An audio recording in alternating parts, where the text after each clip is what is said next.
Welcome to Rates and Barrels. It's Wednesday, January 29th. Pitcher Week continues. Episode 2 in our 3-part starting pitcher preview series. Smash the like button on this video if you're watching us on YouTube, or leave us a nice rating and review on Apple Podcasts or Spotify.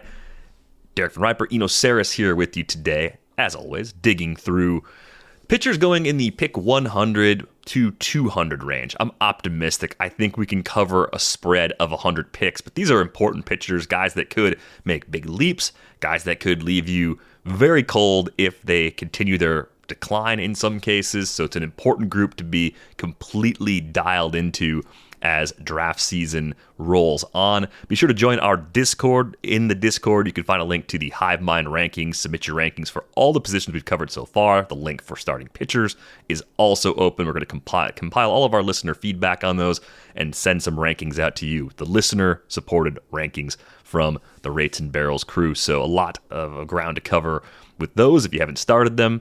And then, of course, we dig into Tier 4A, as I'm calling it, as we get started today. These tiers are so arbitrary. These are the guys going one little piece of news on yesterday that came out after yesterday's. Oh. Right. Real quick. You shared it with me. Oh, the Roki thing? Yeah, what was it? Roki Sasaki considered having Tommy John. Yeah, prior to his first season in Japan with Chiba Lotte. I mean, that's a while ago. But Masahiro Tanaka was supposed to have Tommy John and then didn't ever really. Or did he eventually? He eventually did, I think. But he pitched for a while without having it. Right.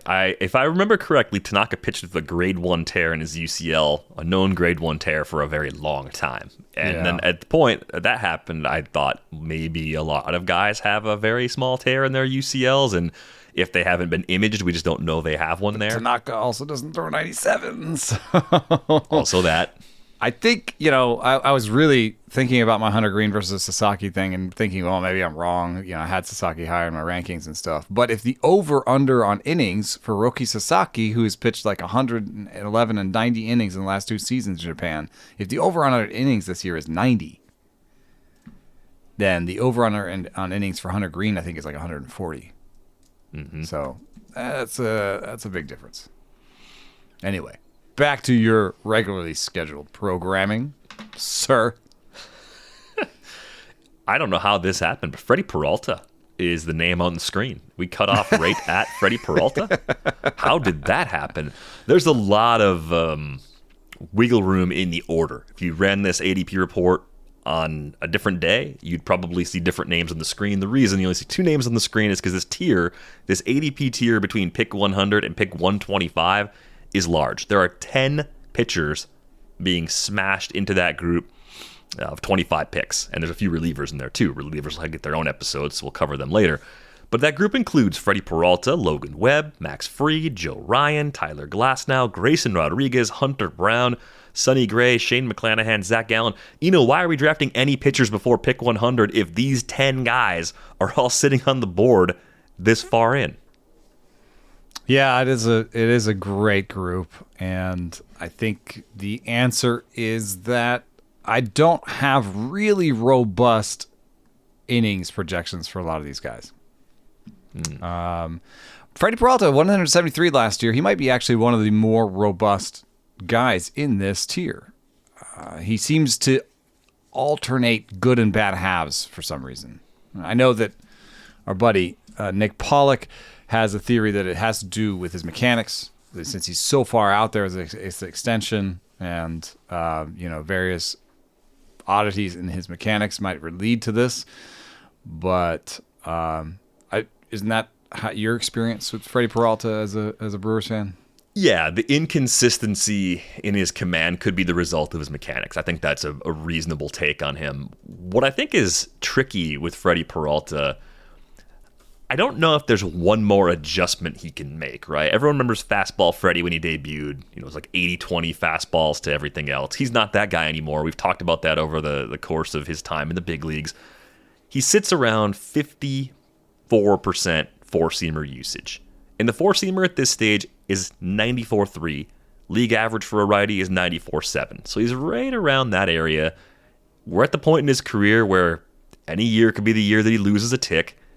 Does he have enough with the other pitches? Do you like the slider, the change, and the curve enough? Any one of those pitches enough where you could say maybe he could knock more four-seam usage down and throw something else instead? Because there's a loop in my head sometimes of Freddy Peralta getting into difficult matchups where really good hitters can just foul off the fastball and make him work harder, right? Like, he gets great results. He's a very good pitcher.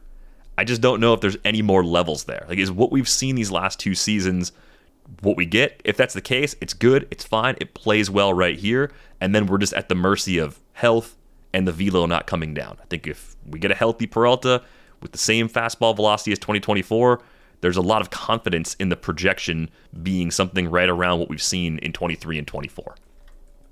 Yeah, I mean, I think he is who he is at this point. And maybe that's why, people want to go to somebody who maybe has more upside at this in this grouping. In the new Stuff Plus, his fastball is above average, his slider is above average, his change is below average, 90. But it's usable, especially for a guy who's so good with the fastball and slider. It's kind of like, they weren't expecting that pitch, that sort of thing, like literally a changeup. And the curveball, 96 Stuff Plus, 111 location plus. Like, maybe he could, do more first pitch curveballs to steal strikes. Kind of have some little wrinkles that the kind of older pitchers do. But I don't see like a pitch that he should really ramp up usage for and change. Like, even the slider at 104 Stuff Plus, is above average in the new scaling. That is a comfortably above average slider, but it's not, a slider that screams, "Hey, throw me more." It's just a pretty good slider. So he's just pretty good across the board with, and that's Stuff Plus, especially at his age, at 28, with his many innings under his belt, 754. Like, you'd rather just look at his strikeout minus walk totals, which are really strong to nearly elite. So then you kind of question, what is his true talent home run rate? And it's been pretty decent, 1.4, 1.35 the last 2 years. Like, he's going to give up some homers. And so I think that's just the package. It's like somebody guesses right on the fastball, they're going to hit a homer. He pitches in a park that allows some homers, and he has, some bouts of inconsistency with the command. So you're going to get a mid to high 3s ERA, a lot of strikeouts. He's good if you took like a Logan Webb somewhere, or you took Fromber with your first pick. He'd be a pretty good guy to pair with Fromber because he would add the strikeouts. Yeah, I do think the fact that you can get 200 Ks in a season where you might throw 175 innings, we've seen that a couple of times. That's nice to get from here. That's the category you have the most confidence in. The ERA could be tracking more into that high 3s range, possibly into the 4 range at some point. I do think the quality of the Brewers' defense is important here. Like, the Brewers put a really nice defense on the field behind Freddy Peralta. That can help, but when you give up homers, that defense isn't going to help you. They can't go back there and pull them back. So I think he's fine at the price. Kind of has a little up arrow for me as someone that I do like if I waited on pitching, because I think he does a lot of things you need an SP2 to do, and maybe starting to slip closer to an SP3 sort of price for some folks out there. I did take a look at a 2-year combined stats leaderboard for the 10 pitchers in this group, and I'm not at all surprised to see that Freddy Peralta leads this tier in strikeouts over the last 2 seasons combined.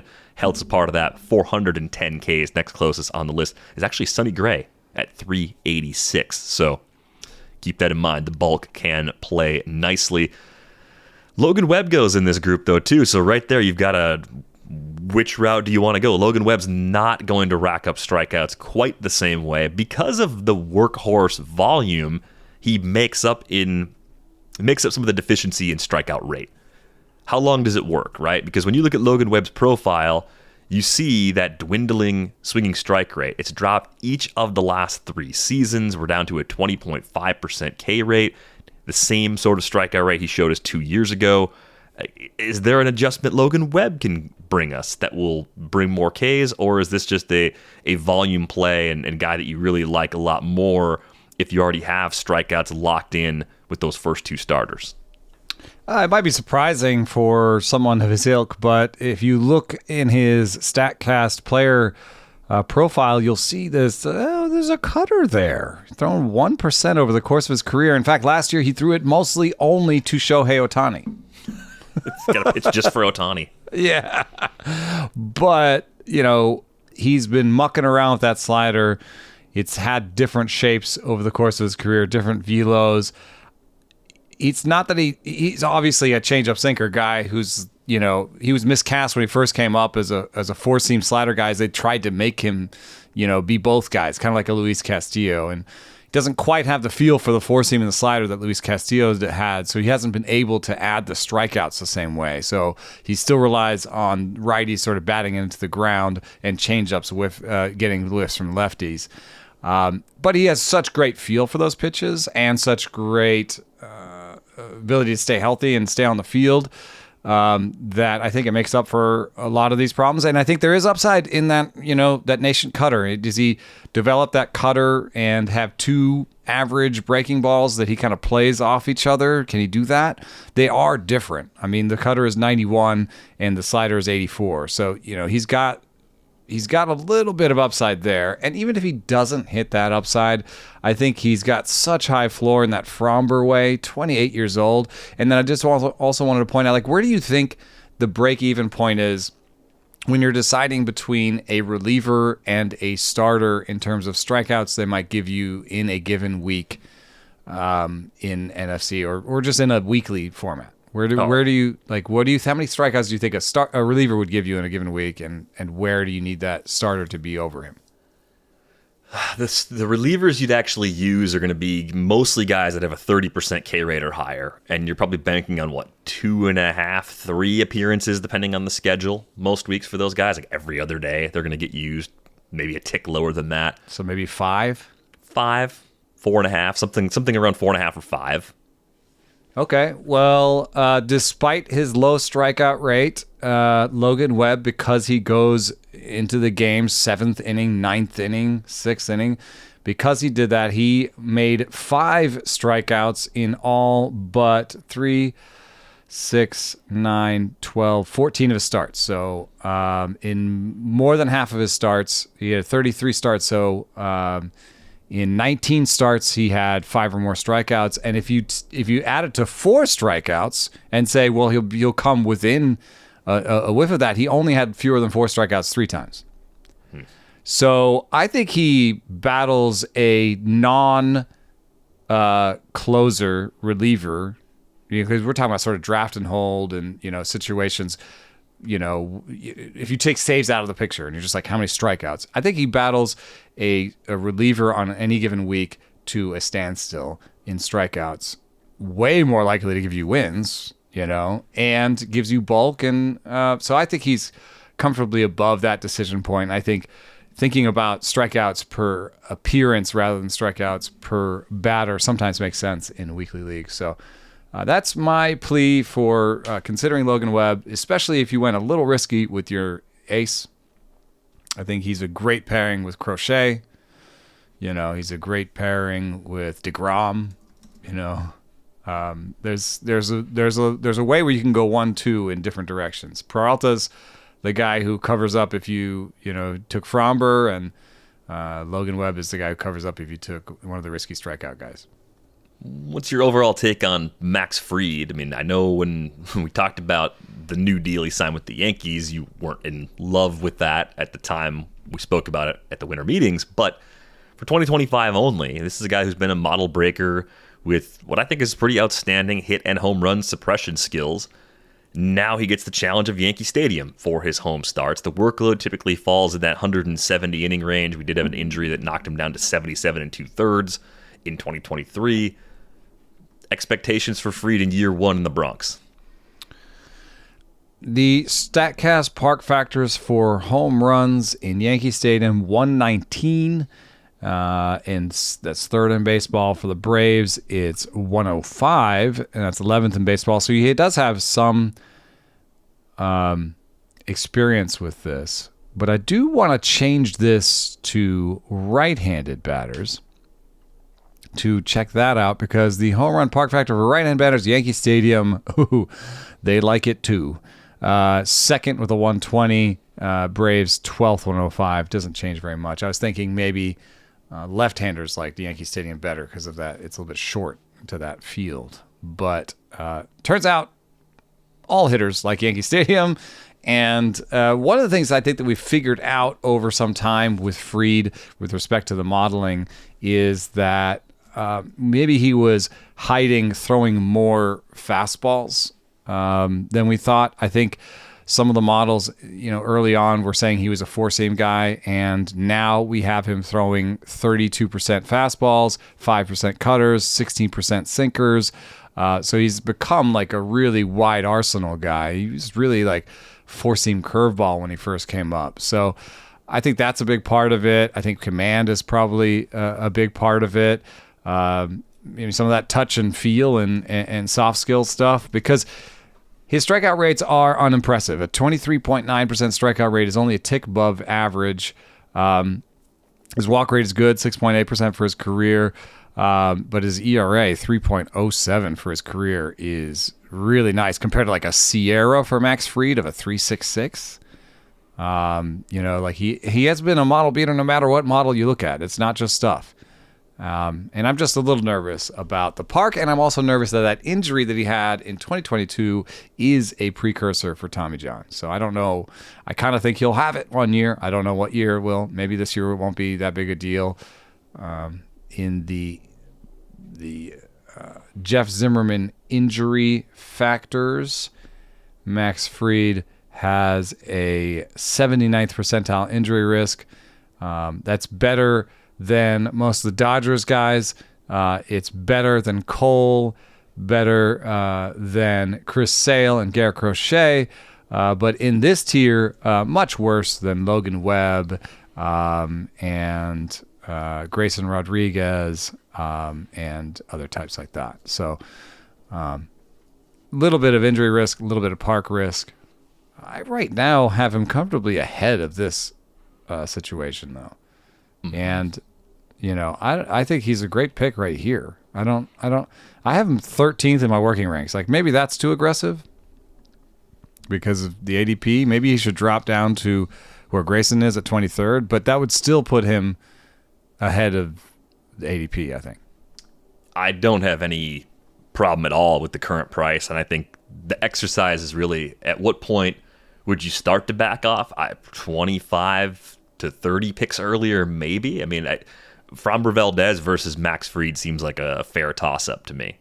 Framber, I think, has the better health grade, but in terms of ratio expectation, volume, team context, I think they're kind of close in a lot of ways. That's why I had Max Fried right behind Framber.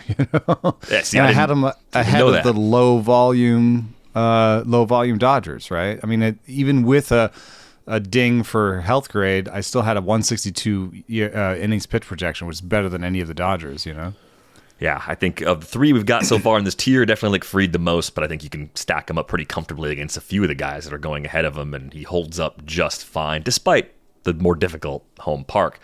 Joe Ryan goes in this range. I can't figure out why people are drafting Bailey Ober ahead of him, other than the grade 2 Terry's major strain that Joe Ryan was dealing with. It ended his season in early August. The good news here, he had an MRI that showed a complete resolution this offseason, and he'd already thrown a few bullpen sessions as of a few days ago. So I don't know if that's a little bit behind where he'd normally be, but the early indications are that Joe Ryan's injury from a year ago is one that is healed to the point where he may be just fine for the start of spring training.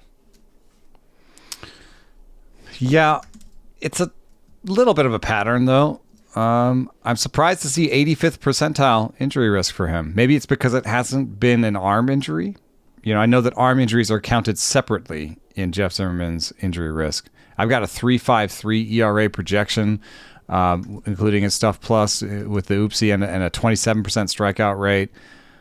I haven't filled in the innings for him. 135 last year. What is your innings projection for Joe Ryan? I don't think it gets to 160, so he's more of maybe a Justin Steele type where I have 158, Brian Wu 159. You thinking there?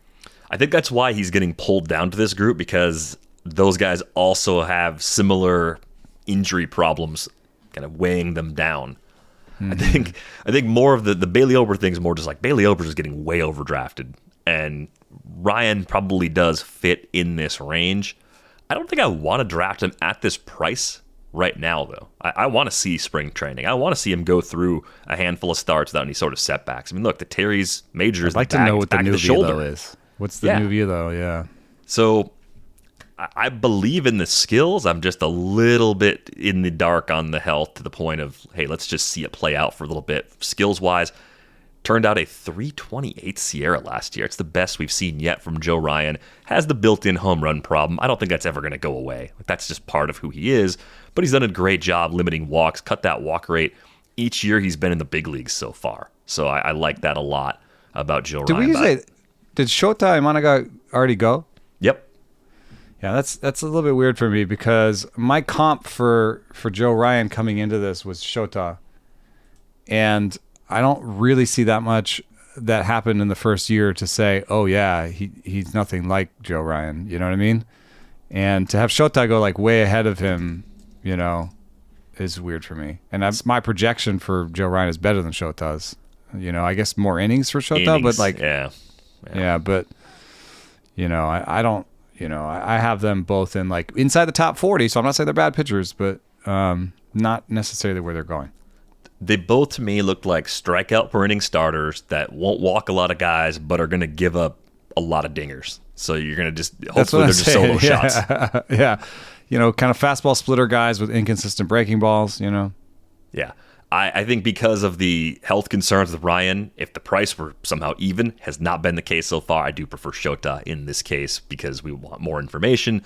So Ryan's kind of a wait and see for me in this group, especially because the other three guys are all good. I'm so sorry, dude. I know. We got a comment that I interrupt you. I'm sorry. I get excited, you know, like we're playing off each other. When it's going right, like I'm just finishing your sentences, but I know. It happens. Don't worry about it. It's okay. I just did it back a little bit just to show everybody it goes both ways. Yeah, I don't care if you know. I love when the conversation's going. It's bing, bing, bing, and you know that's what we're going for. But I would say there are other names in this tier that I'm super excited about. I think the next one. What's the next name? Because I don't have the same ADP chart as you. I don't even know what dates you put in. Just to acknowledge, I do make a rundown that Eno has access to, and I do list the players in the order that they will be discussed in, so it's not a surprise. I just want to put that out there. I'm not surprising Eno at every turn with where we're going throughout the entire position preview series. I try to put a roadmap out there. I kind of want you to guess who you think is next, though, because that's funny. It's loading. Oh, it's loading, of course. I think it's Grayson. It's not quite Grayson. Who is it? But what I will say is this: it's Tyler Glasnow, and if I'm if I am going to subject myself to elevated injury risk, I will repeatedly do that in the case of Tyler Glasnow because I cannot watch this guy pitch and come away with the conclusion that there's anything less than top 5 talent on a per inning basis. I know the on a per inning basis is a huge modifier doing a big lift, but it's true. It's legit. Of the players in this tier, last 2 seasons, strikeout minus walk percentage. Who leads the group? Tyler Glasnow, 25.6%, right? Now, the major unknown is Glasnow's health. The last thing I've seen anywhere on him is that he said his elbow was fully healed during an interview on Foul Territory in late October. The good news is we've heard nothing since then. The bad news is we've heard nothing since then. At that time, he said the plan was to throw twice a week instead of taking an extended break. So, do we know how this winter has gone for Glasnow? Not yet.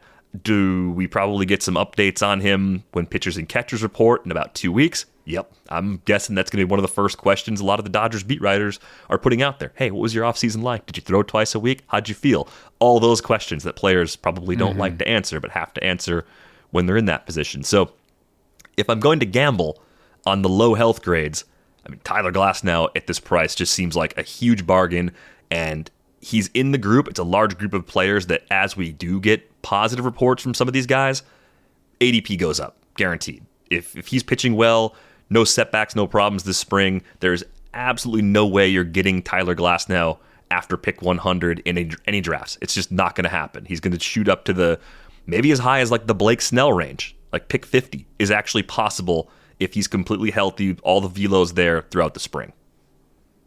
We've got thanks to a reader, we've got an AP minus the relievers. And so he's going as the 31st starting pitcher, I believe.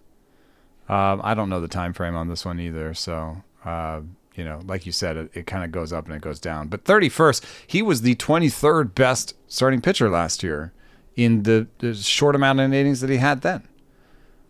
So I have brought that one up a couple times, but I just think that tells you, what you can get from him. You can get top 20 from him.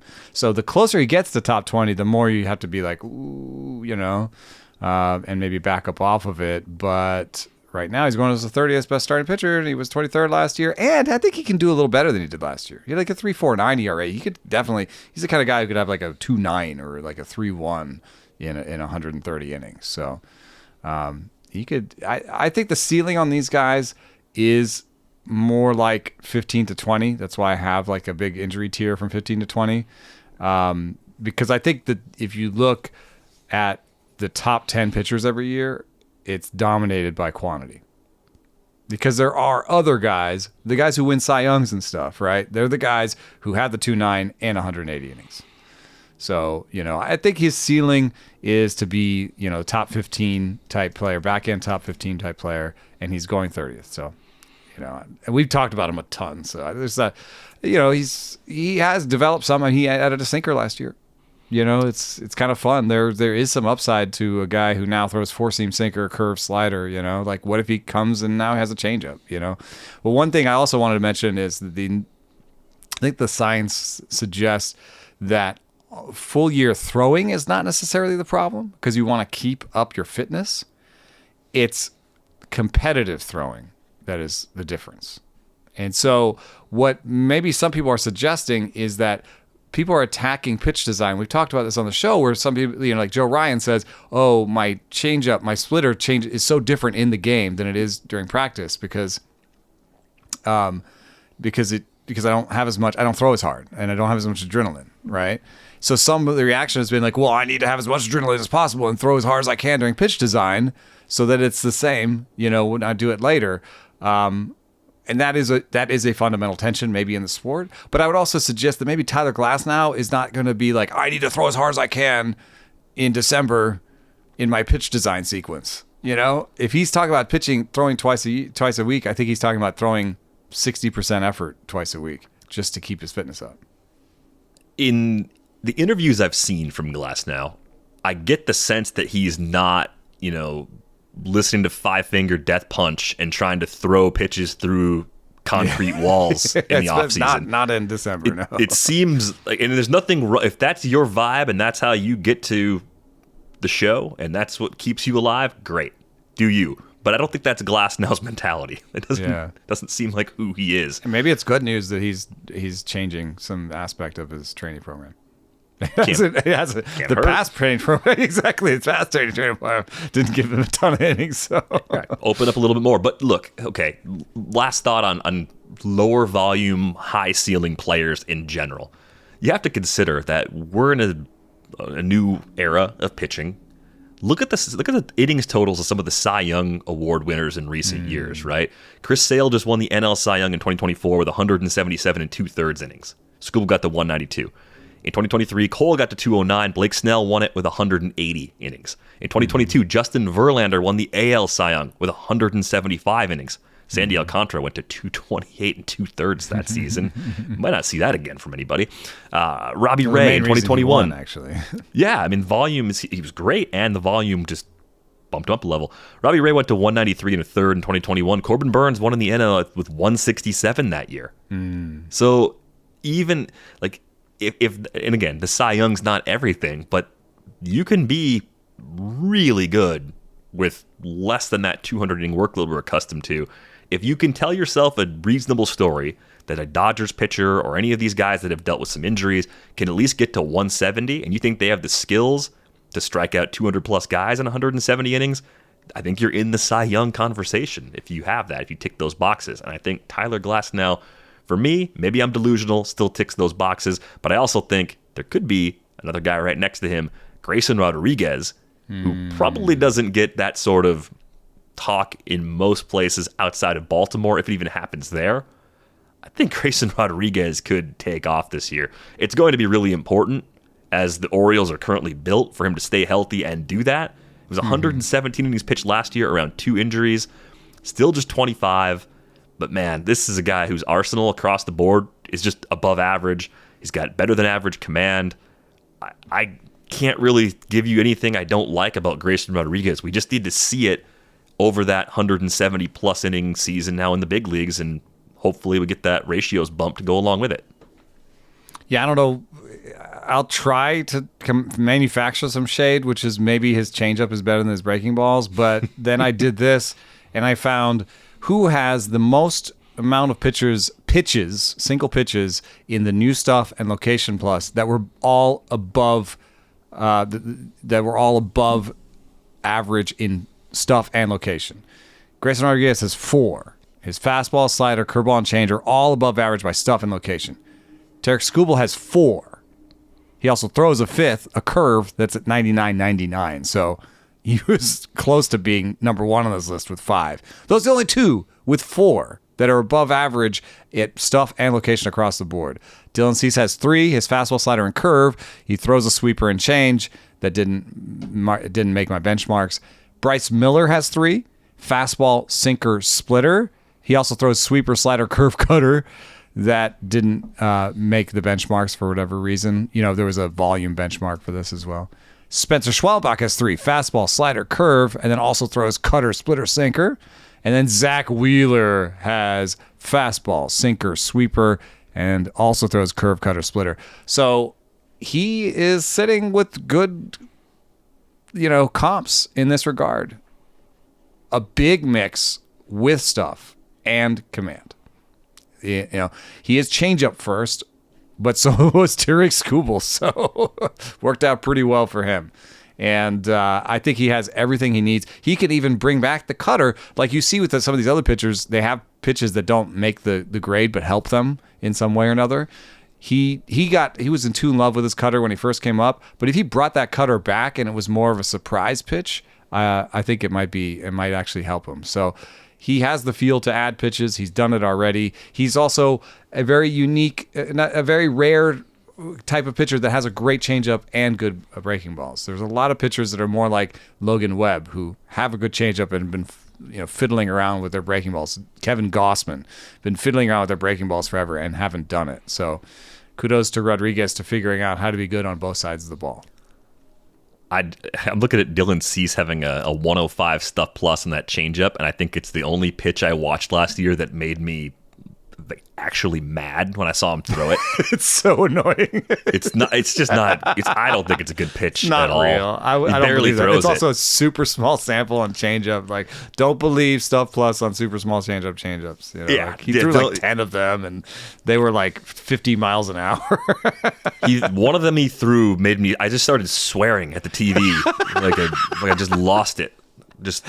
He called it an amuse-bouche. Yeah. I got the, hey, are you okay? I got one of those from the other room. I was like, yeah, sorry. This guy has other great pitches, and he just did something annoying that's like so annoying. Just don't do that. That doesn't have any function. It's stupid. It's neither here nor there. Back to the rundown. Yeah. All I wrote next to Hunter Brown's name was, Ito's got this one. So I know you love Hunter Brown for a lot of reasons. Why do you love Hunter Brown? And again, how do you not just wait on pitching and just go bonkers once you get down to this tier? Because there are so many guys we like here.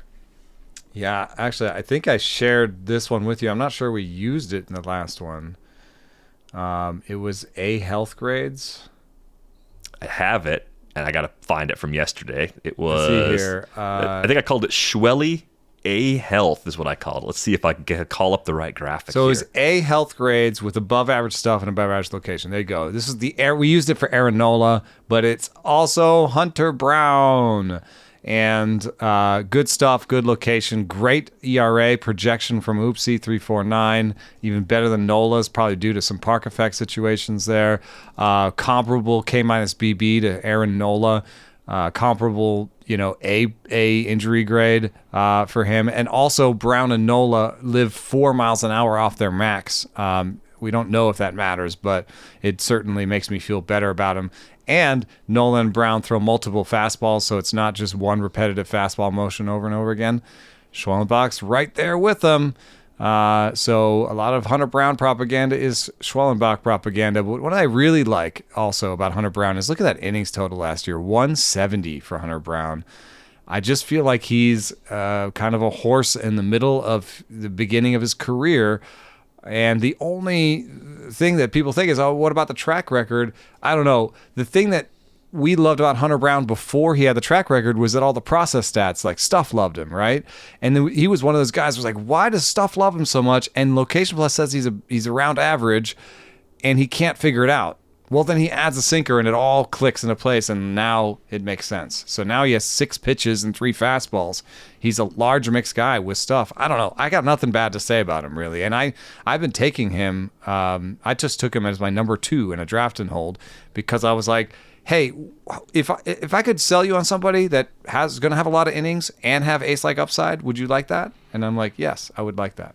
And Grayson went right before him, and I said, shh, I would have loved to take Grayson. I will take Hunter Brown as my second. I think what also kind of makes the breakout look very good instead of great is that April was so bad before he made that adjustment and added that two-seamer that could keep righties a lot more honest against him.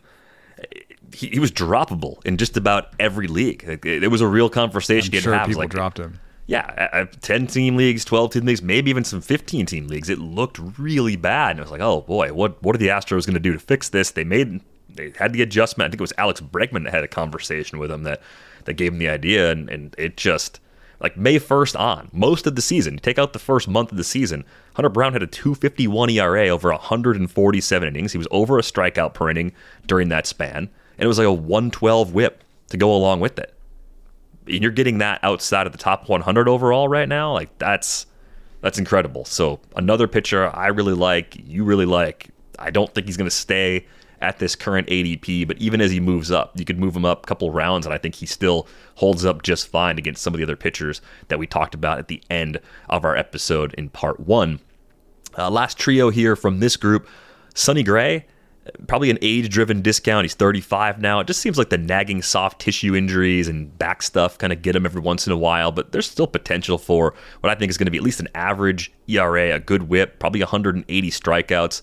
The sweeper's been huge for him. I think that's nudged that strikeout rate up another level later in his career. But he's got 3 fastballs and 2 breaking balls. So 5 pitches that get at least 13% usage. So it is a wide arsenal.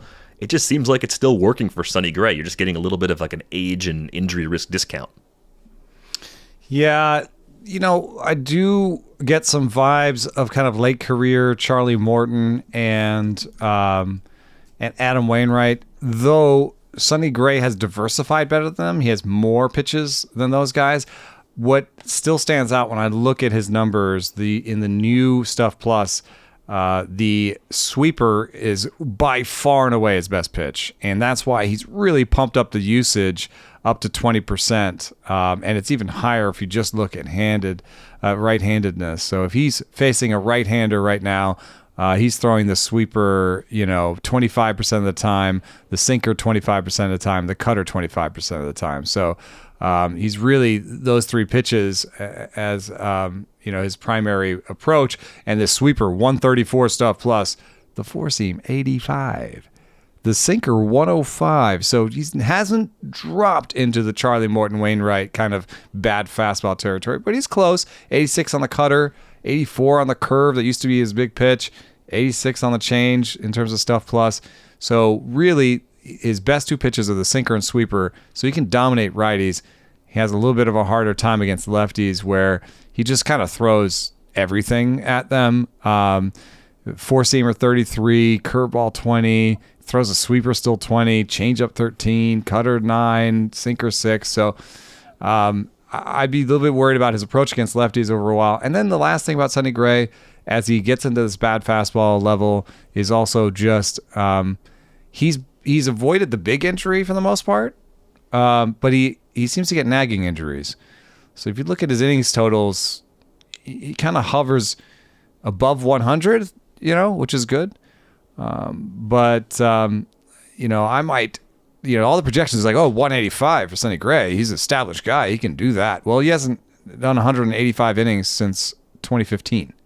Yeah, I think he's more like 150, 160 as far as expectations go. Which can be good compared to some of the guys we've been talking about. But he's neither a guy who's going to join the top, nor is he a guy that I can be like, I'm getting 180 innings. So it seems this is the higher end of his usefulness in terms of drafting. Like, I would almost put a down arrow on him.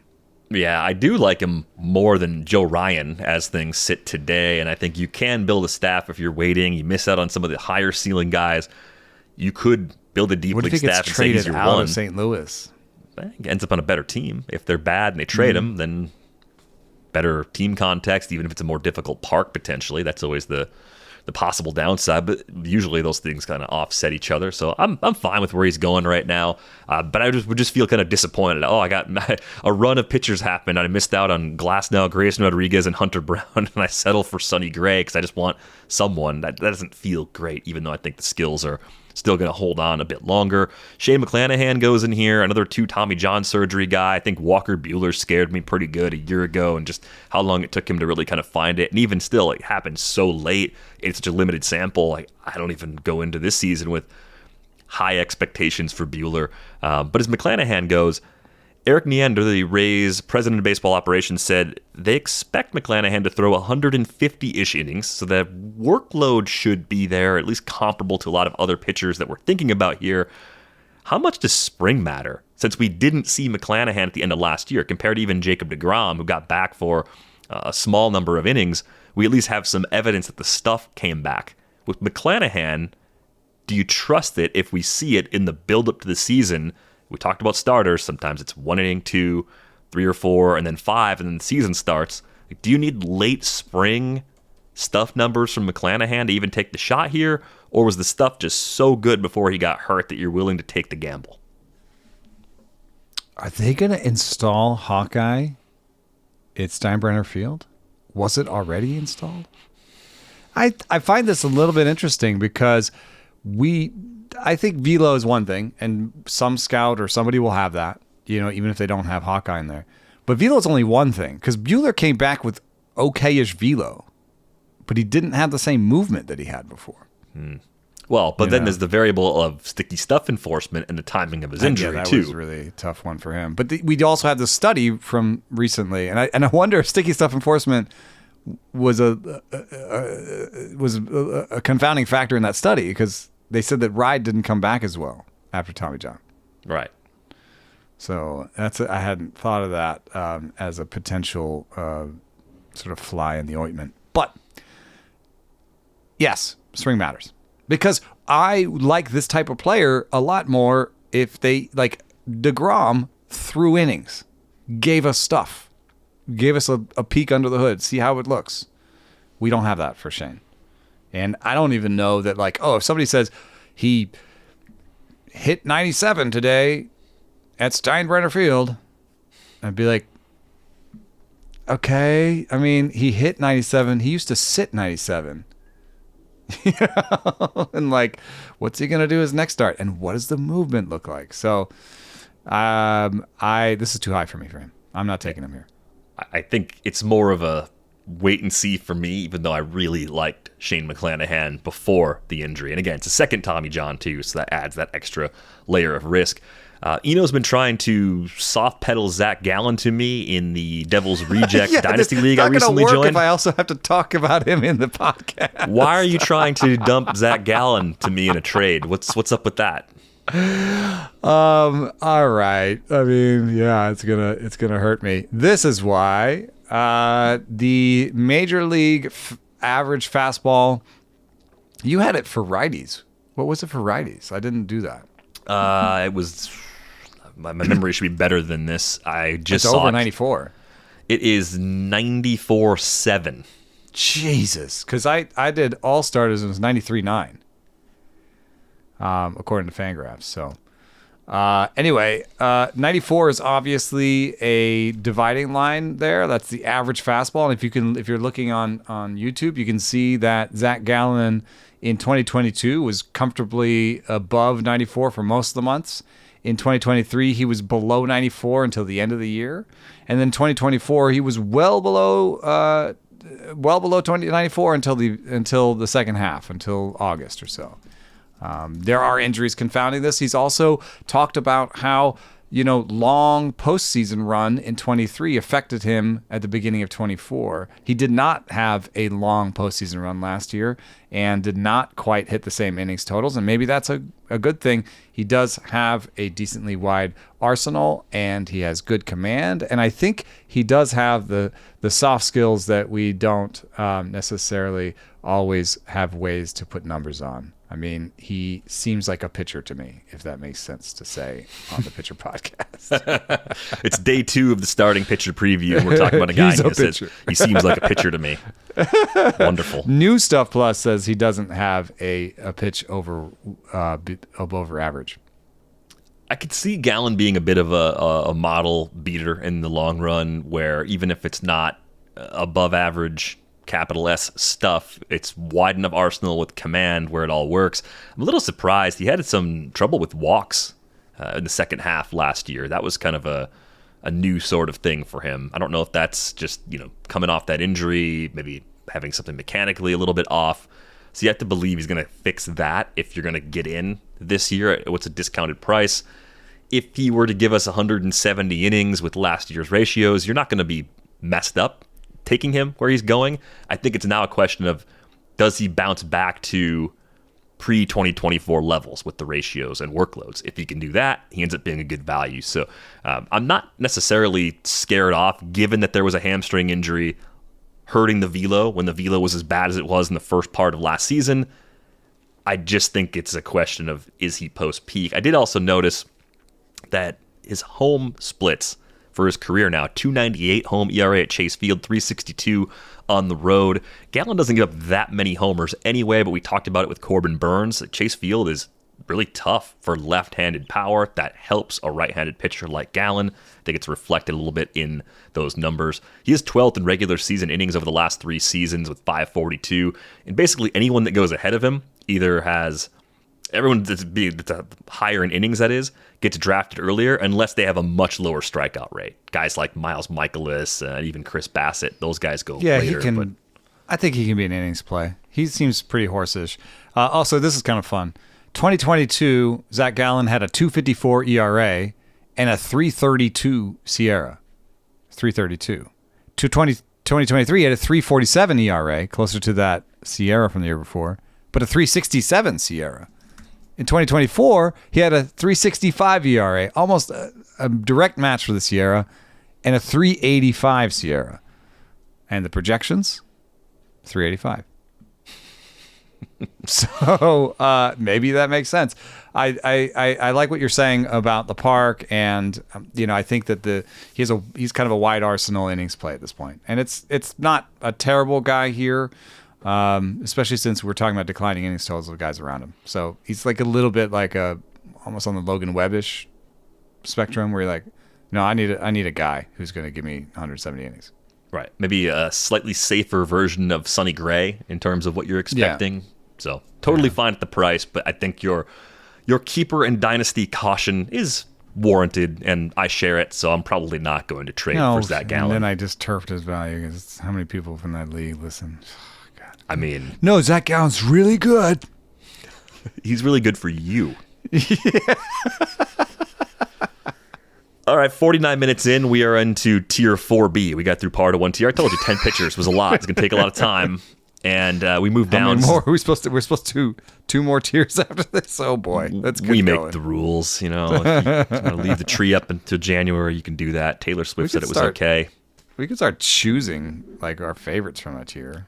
No, I don't think people want that. I think they want the full full experience. So Tier 4B starts with Carlos Rodón, that goes down to Justin Steele, Spencer Strider, Bryan Wu, Jack Flaherty, and Kodai Senga. You're going to notice the theme here. Injury risk starts to creep up even more for this group with Rodón. 417 and a third innings over the last 3 regular seasons combined. That puts him 48th out of 106 qualified pitchers during that span. I think he definitely has a home run problem that's not going to be fixed as a long-term Yankee, but it looks like a nice SP3 for a lot of builds at this price point. And 175 innings last year was actually the second highest total of his career. So I think that gives you kind of a sense of the longer-term health concerns up against a more recent nudge to at least get that grade off of the D or F range, wherever it would have come in previously. It's close, though. It's still close. Yeah, it's still low.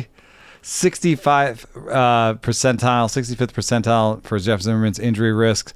That is comparable to Tyler Glasnow at 65th. That's pretty amazing. Chris Sale is 66. So behind Chris Sale, tied with him, ahead of Nathan Eovaldi. Wait, is that him? Yeah, head of Nathan Eovaldi is about on a tie with him. So, yeah, he's an injury risk guy that has, it's kind of sometimes hard to see injury risk guys like this where you're like, oh, but he just came off a good season. Like you kind of like, sometimes you'll just look at last year's innings totals. Oh, 175. But, and even if you look at a 4-year snapshot, 132, 178, 64, 175 is not terrible. But it's the types of injuries. It's been arm injuries. It's been back injuries. It's been kind of tough. And so I'm not projecting him for a ton of innings. I have in my written projections right now 149. Another thing I'd like to point out is even though he is top 15 in Stuff Plus, the park is a difficult park. And in particular, he's been home run, susceptible. And, we with the new Stuff Plus, we have a way of looking at something that could be high stuff and good for whiffs, but also have a high expected home run total.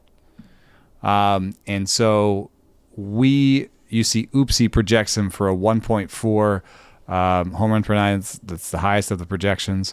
And so still a 3.8 projection despite great strikeout rates. And I guess Freddy Peralta-esque. Okay. Left-handed Freddy Peralta, a few years older with some scarier injuries along the way. Yeah. And but if you're looking to paper over maybe a strikeout issue from your first starter, he's not a bad place to look. In that first year with the Yankees, it was a forearm strain in spring training that turned into like back and hamstring absences later. So at least it wasn't the arm all year, but given the elbow and shoulder stuff he's dealt with throughout his career, it's a wobbly long-term profile. And I say this as someone who is pretty comfortable taking on some pitching risk. So I'm probably going a different direction here. Justin Steele, I think the question is he just underrated because he's not overpowering? We know he varies up the fastball and slider a little bit to try and make them function more like 4 pitches, even though it's 2 that he leans on pretty heavily. It's low extension, average chase, below average swing and miss, but great results. So it's a bit of a mystery. Every time we talk about him, I feel like I'm learning something and still not even believing what I'm told about him.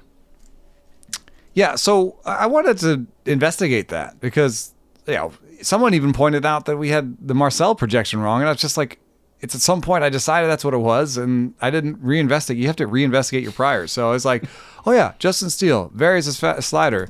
And so I thought, let me look at some pitch plots. So I put up Justin Steele on the left here. That's his slider plot in the second half of last season. And this is Yusei Kikuchi's slider plot in the second half of last season. I don't know. Does Steele's look a little bit more dispersed? Maybe. But do you look at Justin Steele's pitch plot on this page right now and say, oh yeah, that's 2 pitches versus Kikuchi's? Like, Justin Steele's spread is like 10 inches in each direction, and Kikuchi's spread is like 7 inches in each direction. I don't know. And I'm looking at it, and I'm like, oh, if there was like a, kind of 2 nodes, 2 clusters, I could be like, oh yeah, he has a harder one and he has a softer one. I just see a big old spread. I don't know. I think the thing that maybe, maybe models are missing or whatever is look at the difference in fastballs between Kikuchi and him. And our model, even the new model says a 90 stuff plus on the fastball, but that kind of fastball is weird. As you can see, it's almost zero horizontal movement. It's a cut ride fastball. Most fastballs, because of the way you throw, when you throw hard, you pronate and just, I don't know, anyone who's ever thrown hard, the ball kind of sails, and so normally you have some arm side movement. He has almost no arm side movement. And I just think that I think it's actually just something so distinct about how his fastball and slider look kind of similar-ish. And I would say it's more about tunneling with him than necessarily having multiple pitches. Because I think we would see more defined clusters if you really had other pitches. I think we're pretty good at, like right now, we're teasing out sweepers, gyro sliders, cutters. You know what I mean? Like we're teasing out more breaking balls than we ever have when it comes to classifications. We could classify one of these as a sweeper and one of them as a gyro slider if that's what the number said, and they don't say that. So I think it's just maybe tunneling and a weird fastball more than necessarily touch on the slider or whatever. Yeah, I don't know if that's a satisfying answer, but it's still kind of like shrugging your shoulders and saying, I don't really know why he's good. No, I think it's one of those situations where I appreciate your effort, but I'm still not convinced, even though, I mean, but it's a me problem. Like the results, as I said like before, normally, are really good. the stuff we look at normally doesn't work. Like 24% strikeout rate, not good. But weird is good. If the fastball is weird, and the fastball locates it well, then weird is good, and it's borne out in the results. I just dropped Steele into a leaderboard with all the pitchers from the 4A tier and sorted by whip. Steele is 4th out of those 11 pitchers in whip over the last 2 seasons combined with a 114. That is very good. Mm-hmm. ERA, second only to Max Fried. Fried's got a 304. Steele's got a 307. Oh, God. Fried. Yeah. He's a little like Fried. Yeah. Good command. Weird fastball. Smack dab in the middle for K-minus BB percentage. Actually tied with Zach Gallen. They're tied at 5th, 18.7%. So there's guys ahead of him, there's guys behind him, but right there, right down the middle. I think maybe I would be surprised. I bet you the park helps him somehow. So you would suspect that you see a pretty big split StatCast home and road. Park factor for right-handers for Wrigley, 21st. The 94 park factor. I think that might have a little something to do with it. So he can keep righties in the park, and he can dominate lefties. Yeah, the career splits, though. Home, 3.22 ERA. Road, 3.26. Oh, shut up. 3.86 slug on the road against the 3.42 at home. That's a little more slugging. A few more homers on the road. Actually more innings, too. 215 innings on the road. 26 homers allowed. 268 and 2/3 at home. 20 homers allowed. So, yeah, the park helps a little. But it's also not all park. It's just a factor. And you could look past the models. I don't know if you're fully past the models. I mean, like a Sierra, 378 Sierra for his career against a 324 ERA. Like, Sierra should be capturing a lot of this. Sierra cares about ground ball rates and is more sophisticated about strand rates and BABIPs than, just FIP or something. So Sierra's a pretty good predictor, and it performs pretty well on tests for having been around for a while. So Sierra's not picking up on it, but we're getting to 484 innings. I mean, if he does it again this year with a really low 3s ERA, then you can really throw it out there. And so that's worth betting on, right? Like the projections that do care about all these peripherals, oopsie, 366, steamer 356. Like you're not hurting yourself if you get that. And then you might just get another 175 inning, 3.1 ERA guy. And then you've won. So there's upside baked into the price is based on the projection, and there's upsides there that he's actually a weirdo. Hey, weird is good, as we say all the time. Spencer Strider goes in this range. That's another one where, depending on when we see him next, and it already sounds like his season is not going to start on time by design. Mm-hmm. This is this is from comments Alex Anthopoulos made this offseason. But I think this is more just backloading the innings he can give them in hopes of just letting him roll once he's back. That's the read I made on this. But would you rather draft Strider, coming off of the follow-up surgery that was an internal brace, or Shane McClanahan coming off of the second TJ? Because I think they carry similar high risk, high reward sort of profiles. The difference being Strider could be the first pitcher off the board. He's been that before by talent. So if the stuff is still there for Spencer Strider, the per inning numbers could just be off the charts. It's just a big, big question for a guy that had the internal brace surgery and previously had Tommy John in college, I think all the way back in 2019. Yeah, I mean, where do you put Roki Sasaki, who didn't have the surgery, versus Strider, who had the surgery? You haven't seen Roki Sasaki's major league stuff yet. I think you got to put Strider ahead of Sasaki. Then you're getting a huge bargain right now on where Strider's going. Yeah, and I think Sasaki is overdrafted. I think that's where I'm landing on that, because you have to think about it. Like when I was talking about, again, just to bring up the Gunner thing, like how many questions do you have? Like I think you can kind of look at a pitcher and be like, how many questions do I have? If it's one question, if it's 0 questions, that's my top 5, right? Mm-hmm. If it's one question, that can be top 20. If it's 2 questions, top 30, right? Like, can it be that simple? And how many questions do we have about Spencer Strider? 1. How many questions do we have about, like, 1? How many innings? Well, how many questions do we have about Roki Sasaki? 2. I think we have 2 on Strider. Is the stuff going to be the same? Stuff. Yeah, post-surgery stuff is a question. And then because he didn't come back like Jacob. Like, okay, so Jacob DeGrom, the question is 1 innings. Mm-hmm. Yeah.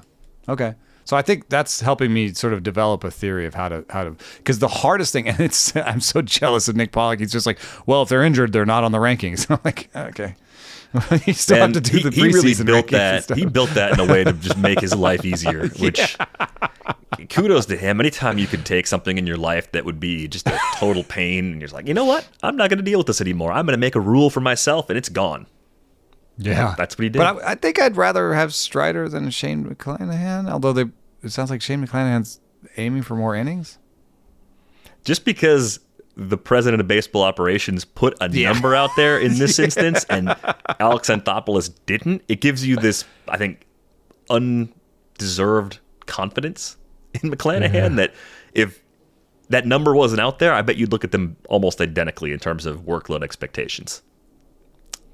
I'm starting to push, like right now as we're talking, this is really helping me make my rankings, actually. I'm starting to push Shane McClanahan, Spencer Strider, and Roki Sasaki together. And I think I have them behind some of the guys that we've been talking about here, like behind Hunter Brown and behind Grayson Rodriguez, right? Like behind Freddy Peralta, because those guys have fewer questions. Well, that's what I'm landing on. Still a lot of questions as we round out this group, including Bryan Woo. 135 and a third innings across all levels last year, and that includes more like rehab work. I don't think he was actually down for the sake of skills, of course. 131 and 2/3 in 2023, so we're starting to see a little bit of a pattern. Full seasons for Bryan Woo look like a stretch. He's a guy that had internal brace in college. I think that was back in 2021. We did see a couple of stops and starts last year. Forearm discomfort that he managed to work around. He was really good around the ailments. And the resume for the 2 seasons combined in the big leagues now, a 3.44 ERA, a 103 whip, 194 Ks, 44 walks, and 209 innings. This is the stuff that SP2s are made of from a skills perspective, maybe with an up arrow to be something more, but that is a very questionable health grade, given that it was some arm-related stuff, some scares with the forearm that slowed him down last year. Yeah, I mean, he's 83rd percentile on Jeff Zimmerman's, and I'm like, hey, dude, no, I don't know. And I've got a 159 projected for him right now, and he has a 3.24 ERA projected by Oopsie, at least in my chart. I'm not. Sometimes I think he might have an update, but anyway, like everything looks good, but I'm like, I don't know if I believe that 159 innings projection, and I don't know if I believe that 83rd percentile health. So right now, he is sitting here like he belongs in this tier, but if you take the innings part off, you're like, what's he doing down here? You know, like by his ERA projection, he should maybe be in that Dodger tier in the late 15s, early 20s. Yeah, but I do think this entire group shares a good mix of similar short and long-term injury risk, and they're at different points in their careers too. You have major injuries, you have stuff that could be precursors to Tommy John, you have a brace surgery, you have missing parts of seasons for everybody. So I think it kind of makes sense like why the market has squeezed these players together, because you could talk yourself into all of them exceeding expectations with good health, because the skills are generally pretty solid across the board. So I think if you're into some of the other guys in the group, you're probably also into Bryan Wu. I think it's a matter of ordering them. Wu versus Rodón to me is actually a tough question. I think there's a chance Wu is better straight up, and I think the innings totals could be almost identical between those two. So I think that's probably one thing I would do differently than the market is I'd bump Bryan Wu up within the tier. Yeah, I've got Wu easily over Rodón. In fact, I have Wu hanging out just around Freddy Peralta even. And I think, you could get enough of an ERA boost from Wu to make him worth more than the innings from Peralta, but maybe just behind Freddy Peralta. Jack Flaherty's in this group, short and long-term concerns. Just turned in the best all-around skills we've seen in his career, right? It was 310 Sierra. Yeah, but if you saw the velocity chart for Zach Gallen, put up the velocity chart for Jack Flaherty. He's never looked good. It's worse. It's definitely worse. Well, and I think with Jack Flaherty, I mean, you think about what happened between 2019 and 2024. Those were 2 great seasons, but with 4 years of chaos just mashed in between, injuries, ineffectiveness, just everything that makes you worry about a pitcher. I was trying to come up with reasons to believe, because I think you could find certain draft rooms where Flaherty slides a little bit, especially since he's still a free agent right now. Yeah, the longer this goes, the more the questions come up. Curveball's really good. A very professional market that is rendering its opinion and giving us some clues, right? Yeah, 100%. But I think he's got 2 really good breaking balls now. And I think the Dodgers would tweak the usage of that curveball. So that could give him a better second act than we would have expected this time last year. Because I can dial down that fastball usage a little bit for Jack Flaherty. I do think he's going to be very park dependent again. A reunion with the Tigers would make me feel better about him landing on another contending team in a much more difficult place to pitch. That would be the other thing that could nudge me into being more interested in Flaherty at this price point, is a pitcher-friendly home park again. Yeah, I wonder how much he can nudge the fastball usage down, because he was throwing the slider for the full year. I know there's different splits, but he's throwing the slider 29% of the time last year and the curve 22%. I don't know that his slider doesn't appear to me to be good enough to be a pitch that he throws a half the time, and the slider and curve, actually, if you look at the pitch plots, they're fairly similar, but they do have a 7-mile-an-hour gap. So it's almost like he's playing changeup with the curve off the slider and kind of playing them off each other. So I guess you could get to sort of 35, 33, 33, and just throw all 3 of them. I guess he could do that. That's sort of what he was getting to with the Dodgers. But the reason I put out that velocity chart was just that his slugging percentage for his career on fastballs, 94 plus, is 400. On 93 minus, it's 500. So there's a fairly big difference between 400 slugging and 500 slugging. Yeah, I just want to be real careful with Flaherty at this point, but I wouldn't completely cross him off my list if there's a little bit of a dip, because he's going to sign somewhere, and there were some things he did last year that explain how he took that step forward a few years later than some of us expected him to. Last one of this group, Kodai Senga, basically lost all of 2024 to injury. The growth he showed over his debut season with the Mets had him going about 50 picks earlier, I believe, this time last year. So you're getting another injury discount if you have the room to take it. It was a shoulder capsule injury in the first half. He worked his way back from that, hurt his calf once he got back. The park is great. The team keeps getting better. Those 2023 skills are pretty enticing. Is this a good injury discount right now for Kodai Senga? God, where do I have him? I'm definitely taking him over Flaherty. That's an easy flip, but I think I'm taking him have over. him in my ranks. He's missing? Yeah. Phew. Jeebus. I'm doing all sorts of work today. Yeah. Thank you for doing that. 31 years old, massive injury risk, considering that he just pitched, even with the postseason included, 10 innings last year. The projections putting 150 and 164 on there seems aggressive. So I'm going to give him maybe like a 130 innings projection to reflect what I think is pretty massive injury risk. And then the projections 3.52 ERA from Oopsie, considering how good his stuff can be.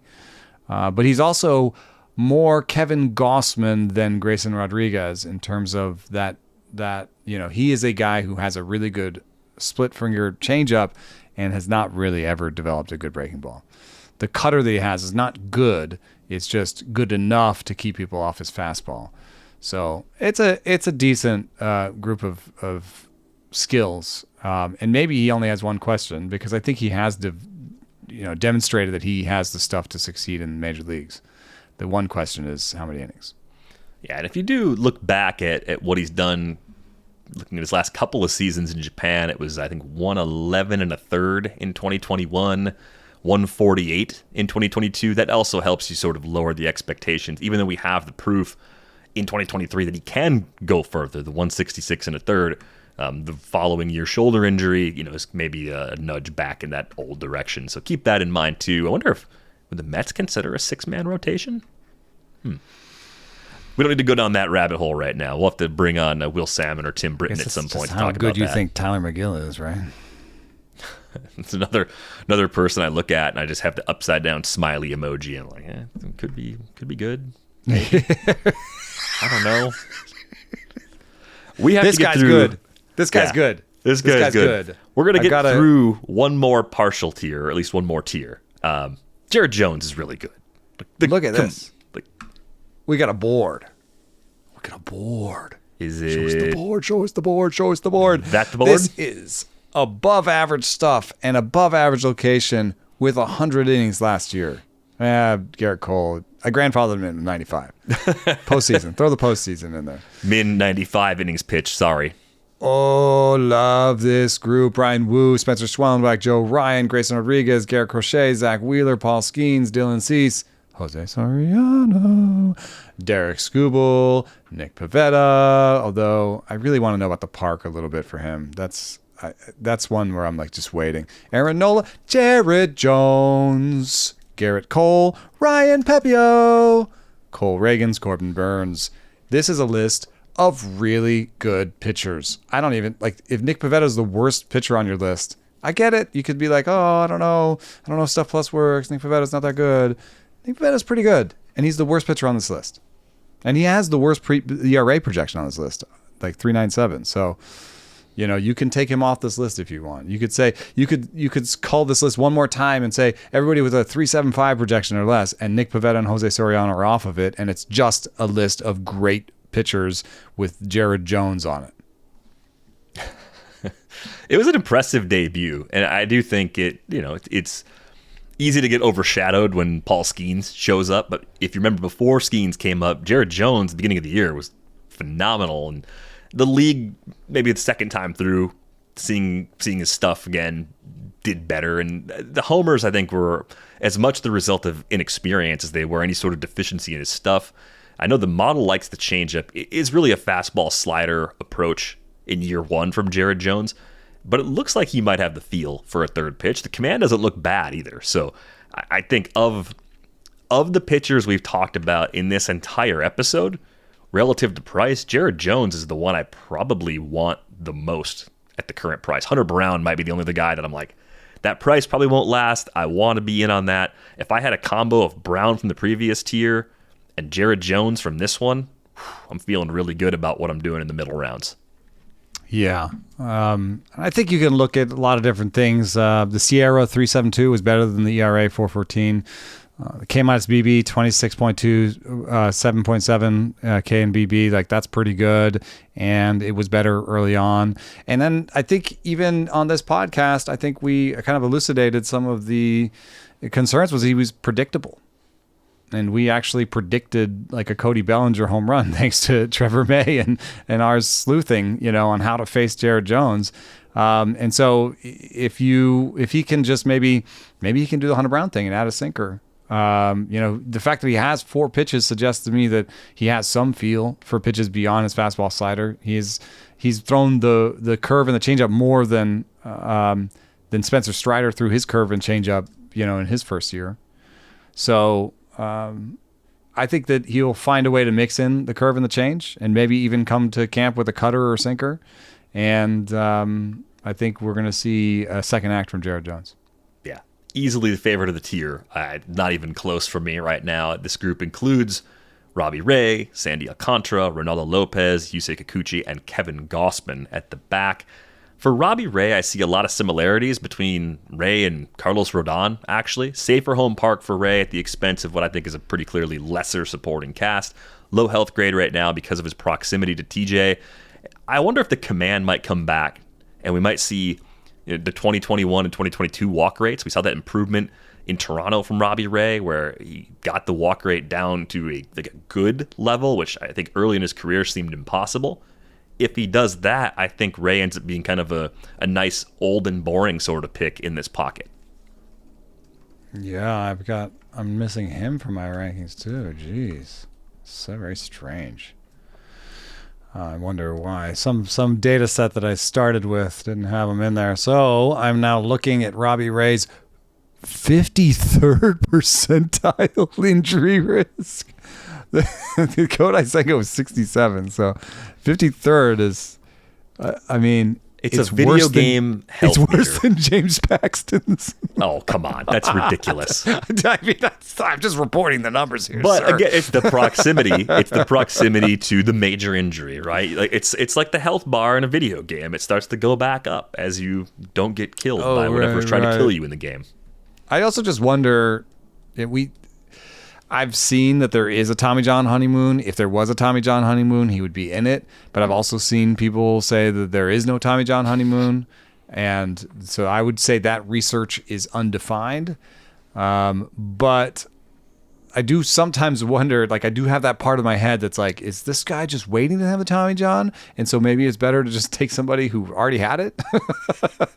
And I kind of feel like, with Rodón, you're waiting for the hammer to come down, and with Ray, you're like, at least the hammer probably won't come down for the next 2 seasons.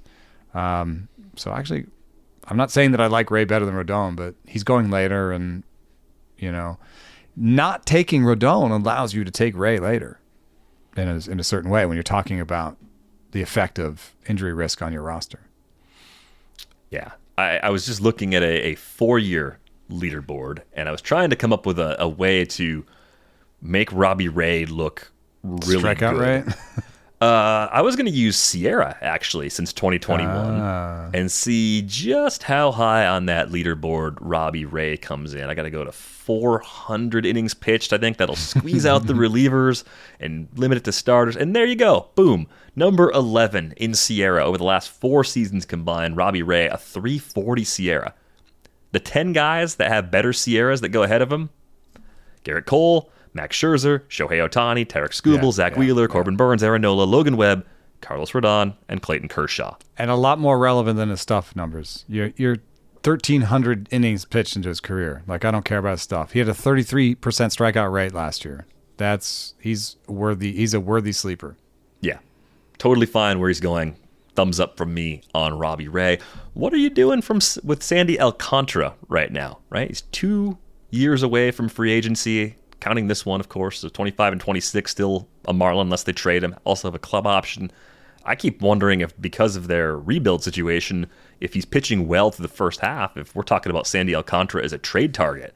I mean, pre-injury, he was a workhorse with ace ratios, and then had that sudden drop-off in 2023, still just 29 years old. What's next for Sandy? I've taken him because when we like look at innings, a lot of times we looked at previous innings before the surgery and been like, oh, well, he used to do 200s. Why can't at some point he should be at least be able to get back to the 200s, right? And this guy was the guy who was doing 220s. So I'm like, you know what? He could come back and do 3/4 of what he's done before and be ahead of most of the people in innings this year. Like, I've been hand projecting innings, and I have 156 for him, and I could push that to 160 plus, I think, because he's just shown a capacity for innings. And now, do they rethink that because he's coming off surgery, and maybe that led to this? Also, his projection using Stuff Plus is not super exciting, 3.77 ERA.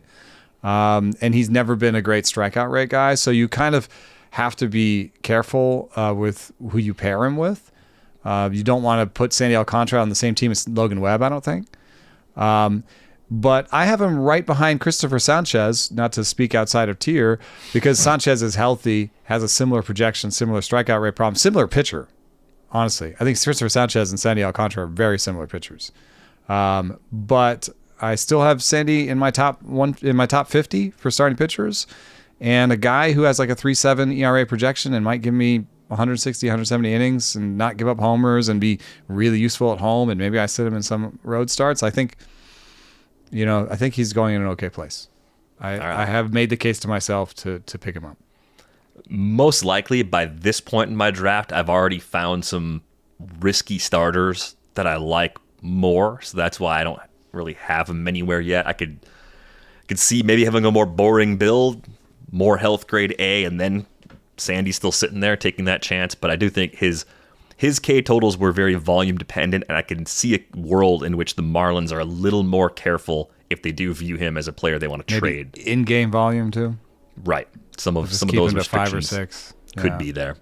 Reynaldo López goes in here, and I couldn't have imagined a better return to starting for him. I thought it was possible he'd be a good back-end starter. He turned in ridiculous ratios, a 1.99 ERA, a 1.11 WHIP in 135 and 2/3 innings. Was basically free in drafts last year. And if you had him in your lineup all year, you were very, very happy. It did seem like maybe a fatigue-related arm injury slowed him down in the second half, though. That could be just from bumping that workload back up. Projections push him back into that high 3s, low 4s ERA range with kind of an average whip. I just get the feeling with Reynaldo López, most people are going to look at him the same way and say there's no chance of getting close to last year's ratios, and he's being overdrafted right now. So then he starts to fall, and he sits atop the queue in a lot of drafts, and eventually, if he sits there long enough, maybe there's a good price. I just think here I'm not taking him. I like everybody around him a little bit more. I think I need like a 40 to 60 pick discount before I'm going to look at him and see better comps for my expectations for him for this year. I'm ranked 53rd right now. Jack Flaherty, 52nd. And people who we haven't talked about yet ahead of them. Yeah. So I think we're basically out on López. But it's amazing. Price. Think about how different this is in the era of projections. Mm-hmm. Before projections, you would look at a guy 2.76 ERA, 3.27 in 2023, 1.99 last year. I feel like in another era of fantasy baseball, he's like a top 10 pick. Yeah, in like 2003. Maybe. I mean, I'm not trying to denigrate. No, it's just different. That's me. I was playing in 2002. Different inputs, different. Yeah, I think that's partially why when I was playing baseball in 2003 and 2002, I didn't take starting pitchers until the 10th round, because I think we were pretty bad at projecting them. We didn't have a great sense of how to get a handle on how widely they can oscillate from year to year. You do look at the Atlanta rotation right now. Sale at the top, Strider coming off the injury, Schwellenbach being a really important guy for them. They've been quiet on the free agent and trade front as far as the pitching goes. So López and Grant Holmes are, I think, really important. They got their depth guys like Ian Anderson, Smith Shaver, Elder, Waldrop maybe. But this is one of their more expensive rosters in a while, and then it projects pretty well.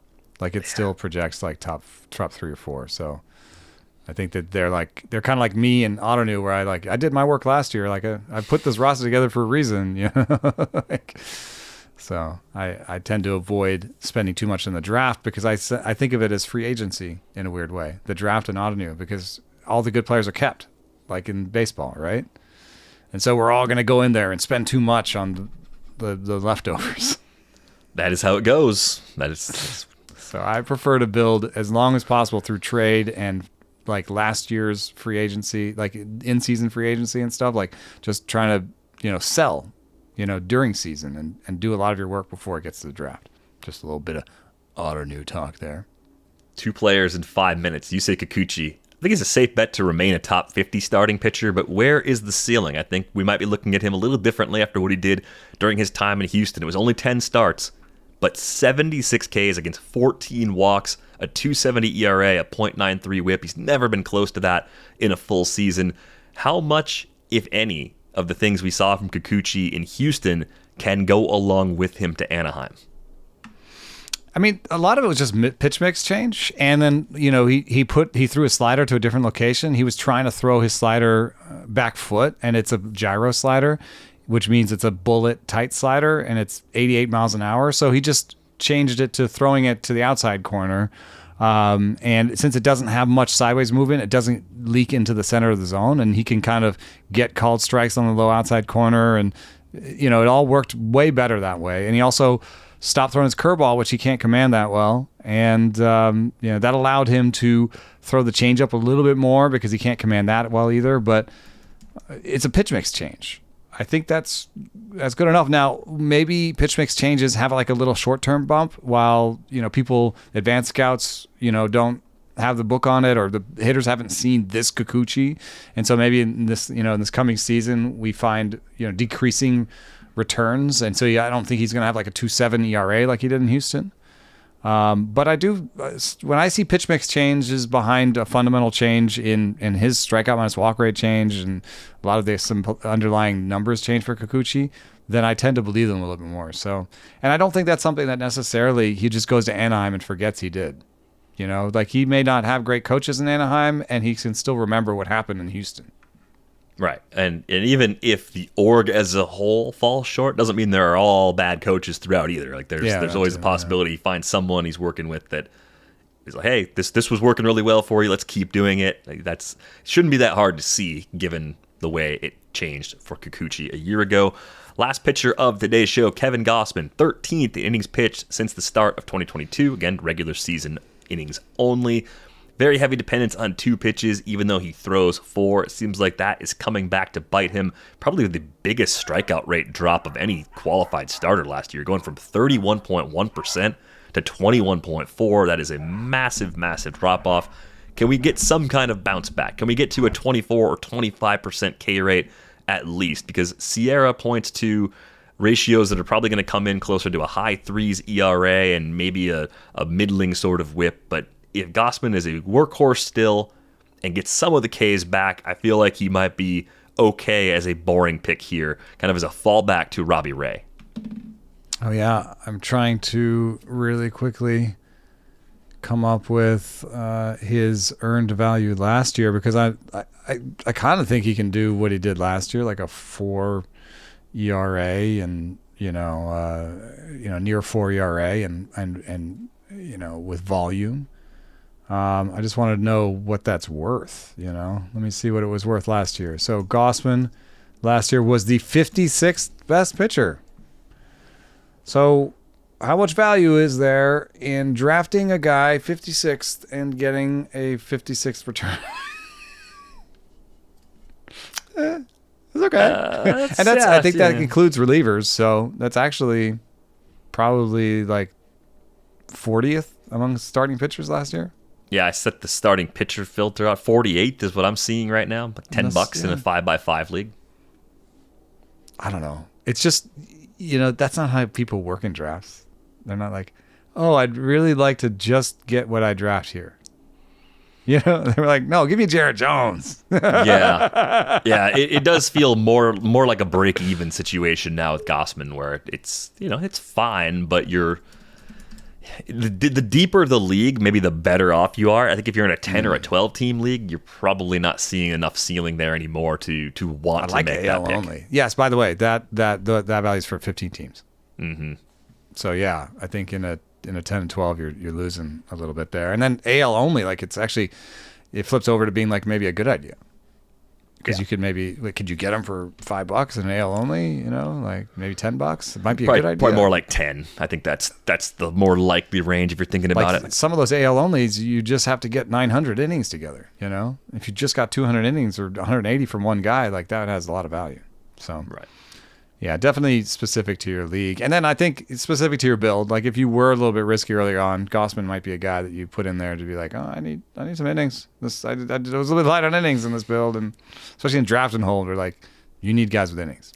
You described Aaron Nola that way, I think, at the end of day 1, and Gausman kind of doing that for the day 2 guys. Like, I need to push back in the direction of innings and just being a competent, okay ratios play. Like that's sort of how I look at Gausman for this group of pitchers that we talked about in part 2. I call it the YOLO yo-yo. You got a YOLO sometimes, Garrett Crochet, and then you got a yo-yo, Aaron Nola. I feel like that doesn't make a lot of sense. But I don't have time right now to debunk it. All right. I'm going to think about that. I'm going to write YOLO, yo-yo down on sticky note. This mysterious What's the other sticky note you got up there that doesn't make any sense? Hot dogs. Hot dogs and auto-new. Hot dogs and auto-new. Put it right next to that one. Yeah, it's on there. YOLO, yo-yo, and hot dogs and auto-new. You'll find out what that is at a later date. We have to go. Join the Discord. The link is in the show description. Get those Hive Mind rankings in if you can. You can find Eno on Blue Sky, enoceris.bsky.social. I am dvr.bsky.social. That's going to do it for this episode of Rates and Barrels. We're back with you with part 3 on Thursday. Oh, and I got a piece up right now on parity, and I've judged it 4 different ways, and I think baseball looks right in line with football and basketball, but read it for yourself if you'd like. It's up on The Athletic right now. Thanks for listening. Great job kicking the hornet's nest on the way out the door.